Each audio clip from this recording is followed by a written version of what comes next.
ओम शांति 26/5/2021 साकार महावाक्य मुरलीर सारांश मधुर संतानगण निश्चय बुद्धि होई बाबांकर प्रत्येक आज्ञा अनुसारे चाल। आज्ञा अनुसारे चलिबा द्वारा ही श्रेष्ठ होई परिबो। प्रश्न केउ पिलामानकु प्रकृत ईश्वरीय सेवाधारी कुहाजिबो? उत्तर जो माने राजत्व पाइबा पई पुरुषार्थ करूचंती एवं अन्य मानकु मध्य निज समान करूचंती। एही परि ईश्वरीय सेवारे लागि रहिथिबा पिलामाने ही प्रकृत ईश्वरीय सेवाधारी अटंती। सेमानंकु देखि अन्य माने मध्य सहयोगी होइथांती। ओम शांति। तुमे जेबे बसुछ समस्त को एक कथा कहबाकू हेबो जे शिव बाबा को मने पकाओ। एक कथा तो तुमे जानिछ जे शिव बाबा अछंती, तांकर मंदिर को मध्य भक्त जाउछंती, किंतु केही मध्य जानि नाहंती जे शिव बाबा किए। केवल तुमे माने ही तांको जानिछ। तेनु शिव बाबा को मने पकाओ। एक कथा समस्त को कहबाकू हेबो। एठारे बसी मध्य अनेकंकर बुद्धि जोग कुआड़े कुआड़े बुलुछि। सेथिपाई तुमर कर्तव्य है स्मृतिचारण कराइबा। भाई और भौणी माने बाबा को मने पकाओ। जेउ बाबा ठारू तुमको संपत्ति मिलिबो। तुमे एबे प्रकृत रे भाई भौणी अट। सेमाने तो केवल मेल फीमेल होइथिबा कारणरू भाई भौणी बोली कहि देउछंती। भाषण करिबा समय संबोधन करिथांती जे भाई भौणी माने सेमाने शरीर संबंध अनुजाई भाई भौणी अटंती। एठारे तो से कथा नहीं। एठारे तो आत्मा मानकु बुझा जाउछि जे निजर रचयिता पिता को मने पकाओ, तेबे संपत्ति मिलिबो। तांको भावार्थ तुम भावार्थ मध्यरे केते फरक रहिछे ना। भाई भौणी अक्षर तो साधारण अटे। एठारे बाबा पिला मानकु कहउछंती जे मोते मने पकाओ। शिव बाबा हेले आत्मिक पिता एवं प्रजापिता ब्रह्मा हेले शरीरर पिता। तेनु बाप दादा उभय कहउछंती हे पिला माने परमात्मा पिता को मने पकाओ एवं अन्य केउआड़े मध्य बुद्धि जोग न जाऊ। काहेकि ना बुद्धि बहुत बाह्यमुखी होई थाए। भक्ति मार्ग मध्य एहिपरि होई थाए। कृष्ण अथवा अन्य कौनसी देवतांको आगरे बसी माला गड़ाऊ थांती। बुद्धि तांकर कुआड़े कुआड़े भ्रमु थाए।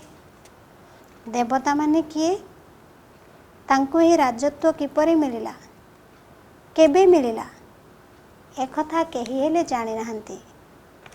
सिख लोक माने जानिचंती गुरु नानक सिख पंथ स्थापन करिथिले। पुणे तांकर पुत्र पुत्री आदि चलाई आसुछंती। से पुनर्जन्म नेउछंती, एही कथा केही जानि नाहंती। सेमान कौन सबु बेले गुरु नानकों को मने पकाइबे? अच्छा धरि नियो। गुरु नानकों को किंबा बुद्धों को अथवा अन्य कौनसी धर्मस्थापकों को मने पकाउछंती, किंतु एक कथा केही जानि नाहंती जे एबे आत्मा माने केउठारे अछंती। सेमाने कहि देउछंती ज्योति ज्योति रे मिसी गला, निर्वाण प्राप्त कले, अथवा कहि देउछंती कृष्ण हाजिर हजूर अटंती। जेउ आड़े देख कृष्ण ही कृष्ण, सबुठारे राधा ही राधा, एई भली कहि थांती। बाबा बसी बुझाउछंती तुमे भारतवासी देवता थिल। तुम चेहरा मनुष्यर चरित्र देवतांको परि थिला। देवता मानकर चित्र अछि ना? चित्र नथिले एक कथा मध्य बुझी न थांते। राधाकृष्ण सहित लक्ष्मीनारायणकर कौन संबंध रही? यह बाबा आसी बुझाउछंती। तुमे काहाकु हेले मध्य बुझाई परिबो। एही निराकार बाबा आमको बुझाउछंती। वास्तव रे निराकार तो समस्ते अटंती। आत्मा निराकार अटे। पुणी ही साकार माध्यम रे शरीर कथावार्ता करिथाए। निराकार तो कथा होई परिबे नाही। तुमे तांको बुझाई परिबो जे आमर पिता अर्थात से तुमर मध्य पिता अटंती। शिव बाबा ज्ञानर शांतिर सागर अटंती। से हेउछंती बेहदर पिता। ज्ञान देवा पाई तांकर शरीर मध्य दरकार ना। कहउचंती मु ब्रह्मा शरीर रे आसुची, तेबे तो जाई ब्राह्मण धर्मर स्थापना हेबो। एबे तुमे जानुछु आमे देवता मानक परी हेबाकू जाउछु। जन्म जन्मांतर आमे देवता मानकर महिमा गायन करि आसीछु। एबे आमको श्रीमत पालन करी पुणी तांको भली हेबाकू पड़िबो। काहींकि ना राजत्व स्थापन हेउछि।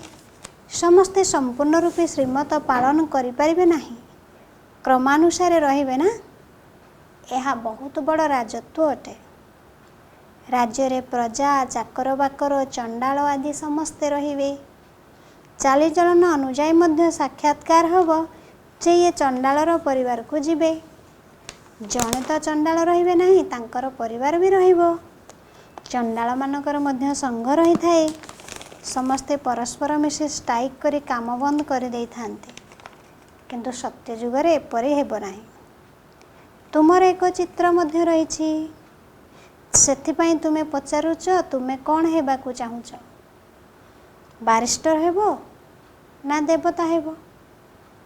तुम पाई राजधानी स्थापना हेउछि, यह छोट कथा नुहे।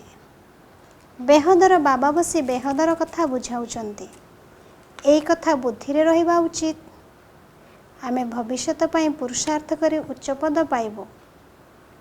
श्रीमत द्वारा आमे श्रेष्ठ रु श्रेष्ठ राजत्व पाइबो। अन्य मानकु निज समान कराइले कुहाजिबो जे प्रकृत ईश्वरीय सेवाधारी। कहार किछि कथा लुचि रही पारिबो नाही। आगकू गले सबु जना पड़ी जिवो। एहाकू ही ज्ञानर प्रकाश बोली कुहा जाउछि। काहींकि ना आमको ज्ञान रूपी आलोक मिलुछि। मनुष्य मानकू किछि हेले जଣା नाही। गुप्तरे बम तैयारी करि चलिछंती। कोनोसी कोनोसी जिनिस रखिबा पई तो करा जाय न थाए। प्रथमे तरबार रे लड़ाई हेला, पुणी बंदूक, एहा परे वर्तमान बम तैयारी होइछि। देख, हिराशिमा रे गोटे बम पकाइबा द्वारा केते मरिथिले। तापरे देख केते उन्नत धरणर घर मध्य तैयारी करदेले। वर्तमान एभली विनाश हेबो जेमिति तुमे डाक्तरखाना रे पड़ी रहिबो नाही। सेथिपाई भूमिकंप आदि एका संगे हेबो। प्राकृतिक विपर्यय को केही अटकाई पारिबे नाही। कहउचंती मध्य एसबु ईश्वरଙ୍କ हातरे अछि। एबे तुमे माने जानुछ जे विनाश तो हेबो निश्चय। अकाल पड़िबो, पानी मिलिबो नाही, एक कथा तो तुमे जानिछ। एहा कोनोसी नुआ कथा नुहे। कल्प पूर्वर मध्य एभली होइथिला। कल्पर ज्ञान तो कहा पाखरे नाही। कहउचंती ख्रीष्टंकर आसीबा 3000 वर्ष पूर्वरु भारत स्वर्ग थिला। पुणी शास्त्र गुड़िकरे कल्पर आयु लक्ष लक्ष वर्ष लेखि देइचंती। एथिप्रति काहार मध्य ध्यान जाउ नाही। समस्ते शुणी पुणी निज धंदारे लागि जाउचंती। तेनु एबे बाबा पिला मानको बुझाउचंती, वर्तमान जल्दी जल्दी पुरुषार्थ कर। बाबांको स्मृति बे रहिबा द्वारा आत्मा विकार मुक्त होई जिवो। तुमको एठार ही सत प्रधान हेबाकू पड़िबो। नचे दंड पाई पुणी निज निजर धर्म को चली जिवो। एबे ही भगवानकर श्रीमत मिलुछि। श्रीकृष्ण तो राजकुमार अटंती, से कौन काहाकू मत देबे? एई कथा को दुनिया रे केही मध्य जानि नाहंती। समस्तंकु स्नेहर सहित बुझाइबा उचित जे शिव बाबा को मने पकाओ। शिव बाबा निजे कहउचंती मते मने पकाओ। से कल्याणकारी अटंती। तेणु अन्य मानक मध्य सहित बुद्धिजोग तुटाई तांको सहित जोड़िबा उचित। तुमे भारतर नौका को कूलरे लगाउछ। भारत सहित ही सत्यनारायण कथार संपर्क रहिछि। अन्य धर्मावलंबी केबेले सत्यनारायण कथा शुणिबे नाही। एई कथा सेई माने शुणिबे जे नररु नारायण हेबार पुरुषार्थ करिबा पई आसीथिबे। सेई माने ही एही अमर कथा को शुणिबे। अमर लोकरे देवी देवता थिले तो निश्चित। तेनु अमर लोकरे अमर कथा द्वारा एही पद पाइथिबे। गोटिए गोटिए कथा स्मरण योग्य अटे। जदि गोटिए कथा मध्य बुद्धि रे रखिबो तेबे सबु कथा मने पड़ी जिवो। ବାବାଙ୍କୁ ସ୍ମରଣ କରି ସ୍ୱଦର୍ଶନ ଚକ୍ର ଧ୍ୟାନରେ ରଖିବାକୁ ହେବ। ଏଠାରେ ଶିବ ବାବାଙ୍କ ସଙ୍ଗେ ଅଭିନୟ କରୁଛୁ, ପୁଣି ଘରକୁ ଫେରିବାକୁ ହେବ। ସତ୍ୟ କ'ଣ ମିଥ୍ୟା କ'ଣ ଏକଥା ବାବା ବୁଝାଉଛନ୍ତି। ସତ୍ୟ ଗୋଟିଏ, ବାକି ସବୁ ମିଥ୍ୟା। କେବଳ ଲଙ୍କାରେ ହିଁ ରାବଣ ଥିଲା, ଏହା କ'ଣ ଜଣଙ୍କର କଥା ଅଟେ କି? ସତ୍ୟ ତ୍ରେତାରେ ଏଭଳି କଥା ରହିବ ନାହିଁ।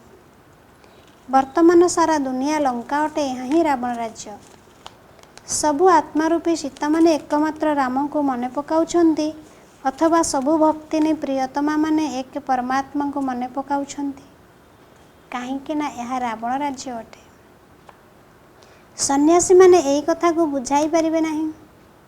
ଏଠାରେ ସମସ୍ତେ ଦୁଃଖୀ, ସମସ୍ତେ ଶୋକ ବାଟିକାରେ ଅଛନ୍ତି। କଳି ଯୁଗ ହିଁ ଶୋକ ବାଟିକା ଅଟେ। ଅଶୋକ ବାଟିକା ହେଲା ସତ୍ୟ ଯୁଗ। ଏଠାରେ ତ ପାଦେ ପାଦେ ଶୋକ ଦୁଃଖ ରହିଛି। ତୁମକୁ ବାବା ଅଶୋକ ସ୍ୱର୍ଗ ଦୁନିଆକୁ ନେଇଯାଉଛନ୍ତି। ଏଠାରେ ତ ମନୁଷ୍ୟମାନେ କେତେ ଶୋକ କରୁଛନ୍ତି। କେହି ମରିଗଲେ ଯେପରି ପାଗଳ ହୋଇଯାଉଛନ୍ତି। ସ୍ୱର୍ଗରେ ଏସବୁ କଥା ହେବ ନାହିଁ। ସତ୍ୟ ଯୁଗରେ ଅକାଳ ମୃତ୍ୟୁ କେବେ ହେବ ନାହିଁ, ଯଦ୍ୱାରା ସ୍ତ୍ରୀ ବିଧବା ହେବ। ସେଠାରେ ତ ନିର୍ଦ୍ଧାରିତ ସମୟରେ ଗୋଟିଏ ଶରୀର ଛାଡ଼ି ଆଉ ଗୋଟିଏ ଶରୀର ଧାରଣ କରିବେ। ଦେହତ୍ୟାଗ ପରେ ସ୍ତ୍ରୀ ଅଥବା ପୁରୁଷର ଶରୀର ନେବେ, ଏହା ମଧ୍ୟ ସାକ୍ଷାତକାର ହୋଇଯିବ। ଅନ୍ତ ସମୟରେ ସବୁ ଜଣାପଡ଼ିଯିବ ଯେ କିଏ କ'ଣ ହେବେ। ପୁଣି ସେହି ସମୟରେ କହିବେ ଆମେ ଏହି ମେହନତ କରିନାହୁଁ। କିନ୍ତୁ ସେହି ସମୟରେ କହିଲେ କ'ଣ ହେବ? ସମୟ ତ ବିତିଗଲା ନା। ସେଥିପାଇଁ ବାବା କହୁଛନ୍ତି ପିଲାମାନେ ମେହନତ କର, ସେବାରେ ବାବାଙ୍କର ପୂର୍ଣ୍ଣ ସହଯୋଗୀ ହୁଅ, ତେବେ ରାଜତ୍ୱ ମିଳିଯିବ। ସେବାରେ ଲାଗି ରୁହ। ଏଭଳି ଉଦାହରଣ ମଧ୍ୟ ରହିଛି ଯେ କିପରି ସପରିବାରେ ବିଶ୍ୱ ସେବାରେ ନିୟୋଜିତ ରହିଛନ୍ତି। ସେଥିପାଇଁ କୁହାଯାଏ ଏହି ପରିବାରର ବ୍ୟକ୍ତିମାନେ ଏପରି କର୍ମ କରିଛନ୍ତି ଯେ ସମସ୍ତେ ଈଶ୍ୱରୀୟ ସେବାରେ ଲାଗିଛନ୍ତି। ମା, ବାପା, ପିଲା, ଏହା ଭଲ କଥା ଅଟେ। ସମସ୍ତେ ସେବାରେ ବ୍ୟସ୍ତ ରହିଥାନ୍ତି। ତୁମେମାନେ ବହୁତ ଉଲ୍ଲାସରେ କହିବା ଉଚିତ କିପରି ଆମେ ମନୁଷ୍ୟମାନଙ୍କୁ ରାସ୍ତା ବତାଇବୁ, ଯାହାଫଳରେ ତାଙ୍କର ଆତ୍ମା ଖୁସି ହେବ। କେତେ ଜଣଙ୍କୁ ରାସ୍ତା ବତାଇଛ, ତୁମେ କେତେ ପ୍ରଜା ଗଢ଼ିଲ, କେତେ ବୀଜ ବୁଣିଲ। ଜନ୍ମରୁ ତ କେହି ରାଜା ହୋଇନଥାନ୍ତି। ପ୍ରଥମେ ପ୍ରଜାର ଅଧିକାରୀ ହୋଇଥାନ୍ତି, ପୁଣି ପୁରୁଷାର୍ଥ କରି କରି ଶ୍ରେଷ୍ଠ ହୋଇଥାନ୍ତି। ତୁମକୁ ସେବା କରୁଥିବାରୁ ଦେଖି ଅନ୍ୟମାନଙ୍କ ମଧ୍ୟରେ ଉତ୍ସାହ ଆସିବ, ଆମେ ମଧ୍ୟ କାହିଁକି ଏଭଳି ପୁରୁଷାର୍ଥ ନ କରିବୁ। ନଚେତ୍ ପୁଣି କଳ୍ପକଳ୍ପ ଏହିପରି ଅବସ୍ଥା ହେବ। ଶେଷ ସମୟରେ ବହୁତ ଆତ୍ମା ଆସି ପଶ୍ଚାତାପ କରିବେ। ସେ ସମୟର ଦୁଃଖ ମନୁଷ୍ୟ ଜୀବନକାଳ ମଧ୍ୟରେ ଦେଖିନଥିବେ। ଶ୍ରୀମତ ନ ମାନିବା କାରଣରୁ ଅନ୍ତିମ ସମୟରେ ଏପରି ଦୁଃଖ ଦେଖିବେ ଯେ ସେ କଥା ନ କହିଲେ ଭଲ। କାହିଁକି ନା ଅନେକ ବିକର୍ମ କରିଛନ୍ତି।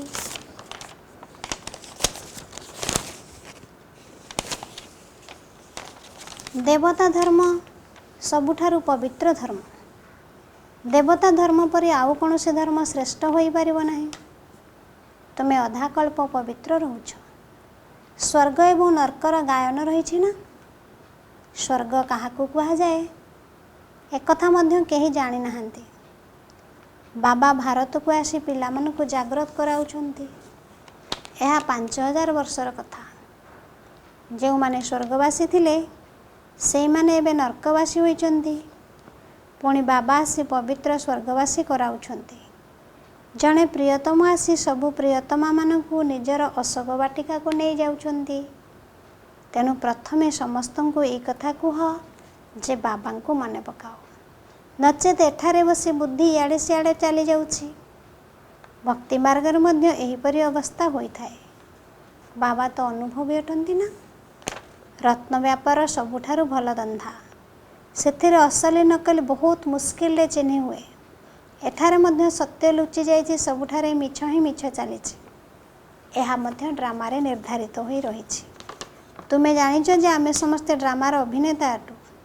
ଏଥିରୁ କେହି ମଧ୍ୟ ବାହାରି ପାରିବେ ନାହିଁ। କେହି ହେଲେ ମୁଖ୍ୟ ପାଇପାରିବେ ନାହିଁ। ବିବେକ ଦ୍ୱାରା କାମ କରିବାକୁ ପଡ଼ିଥାଏ। ସମସ୍ତେ ନିଜର ଅଭିନୟ କରିଚାଲିଛନ୍ତି, ପୁଣି କଳ୍ପ ପରେ ନିଜର ସେହି ଅଭିନୟ ପୁନରାବୃତ୍ତି କରିବେ। ତୁମେ ଦେଖିବ କିପରି ମନୁଷ୍ୟମାନେ ବଢ଼ୁଛନ୍ତି, विनाश तो निश्चय हेब। सबु आत्मा माने निर्वाण धाम को चलीजे। बुद्धि रे ही ज्ञान रही। सेवारे लागिजिबा द्वारा बहुतंकर कल्याण हेब। जदि सारा परिवार ही ज्ञानयुक्त सेवारे लागिजिबे तेबे बहुत चमत्कार होई जिवो। अच्छा, धारणा पाई मुख्य सारांश। 1 नंबर पॉइंट, अंतिम समयर यंत्रणादायक दृश्यरू अथवा दुखरू मुक्त हेबा पाई एबेठारू बाबांकर श्रीमतरे चलिबाकू हेब। श्रीमत अनुसार निज समान गढ़िबार सेवा करिबाकू हेब। 2 नंबर, बाबांकर राइट हैंड अर्थात मुख्य सहयोगी होई सेवा करिबाकू हेब। आत्मा मानकू खुशी करबा पई यथार्थ रास्ता बताइबाकू हेब। समस्तंकर कल्याण करिबाकू हेब। वरदान, सर्वदा मर्यादार सीमा मध्य रहिबारे केयरफुल अर्थात जत्नवान होई मर्यादा पुरुषोत्तम हुआ। जो पिला माने निजको एकमात्र बाबा अर्थात रामंकर प्रकृत सीता मन करी सर्वदा सबु प्रकार मर्यादार सीमा भितर रही थांती अर्थात सेतिपाई जत्नवान थांती।